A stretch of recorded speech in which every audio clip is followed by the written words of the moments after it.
Many experts believe that the biggest threat facing human survival and the longevity of our planet is climate change. From the mass extinction of animal species to the toxic pollutants that plague our air and the increased incidence of natural disasters. It's clear that a change must be made, and it must be made fast. Yet change doesn't just sit with us as consumers, it sits with the businesses we buy from too. In fact, McKinsey reports that 90% of a business's overall environmental impact comes from its supply chain. Now, very simply put, a supply chain is everything from the design, manufacturing, and delivery of goods. Historically, supply chains have been looked at as a way to drive business value, with leaders focused on how they can produce goods quicker and cheaper than previously before. Yet this method is completely unsustainable and is wreaking havoc on our planet. Thus, today's conversation is going to be to discuss 3 suggestions of how companies can weaponize their supply chains to help save our planet. Now, before we have a product, we have a design. So let's start with recommendation number 1.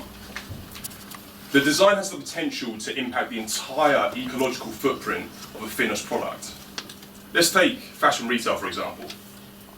Fashion is a highly volatile industry, driven by seasonality, social media trends of your favorite Kardashian holding that specific handbag, and disposable income.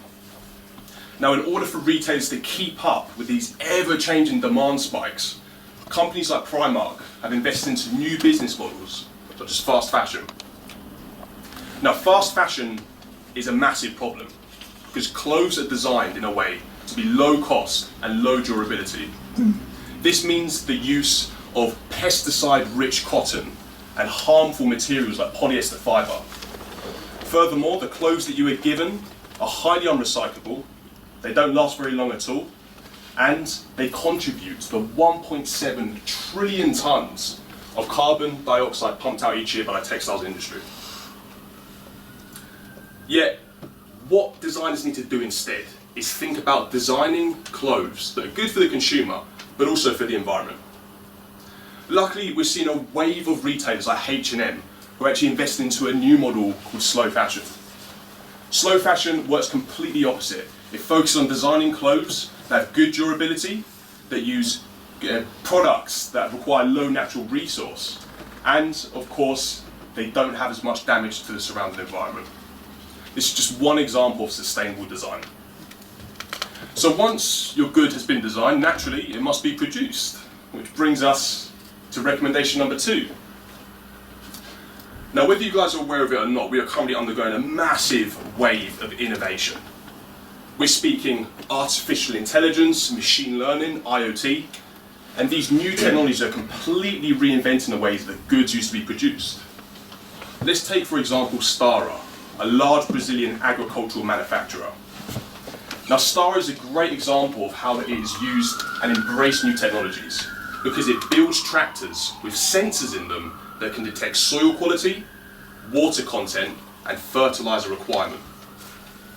What this means is that farmers who are using Stara tractors can dispose just the right amount of water with just the right amount of fertilizer and avoid overlapping so seeds aren't strangling one another. As a result, this means that farmers can produce more food for a lower given amount of natural resource. This is sustainable farming and is producing more food without damaging our environments as much. So once your crop has been farmed or your clothing has been manufactured, naturally it makes its way to our doorsteps via delivery, which is our 3rd recommendation. Now, in 2019 alone, Amazon and its transport partners delivered around 5 billion packages. This equates to billions of miles over sea, land, and air. Now, naturally, other e-commerce retailers have been following this just-in-time delivery trend, which means more vehicles on the road, more carbon emissions entering our atmosphere, and more harmful contact with fragile ecosystems. This is an unsustainable transport strategy. Instead, companies need to focus on investing into their technology and using things like artificial intelligence, which can calculate the lowest mile route for a given amount of deliveries. So the next time the courier's out, he covers less miles, there's less needed of him on the roads, and ultimately he comes into less contact with fragile ecosystems such as the sea or the land or the air. So, to conclude, today we have discussed 3 sustainable methods in which companies can begin to weaponize their supply chains in order to have a monumentally more positive impact on the environment.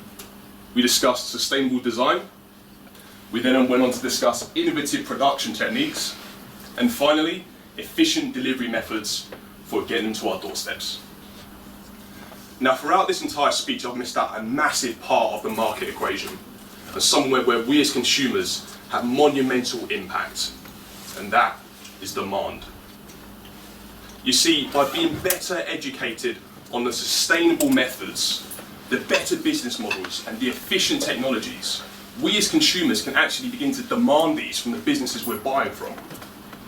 Thus, my challenge for you today is to be willing to pay a premium for sustainably produced goods. Together, we can incentivize businesses to begin sustainably using their supply chains and ultimately helping to save the planet.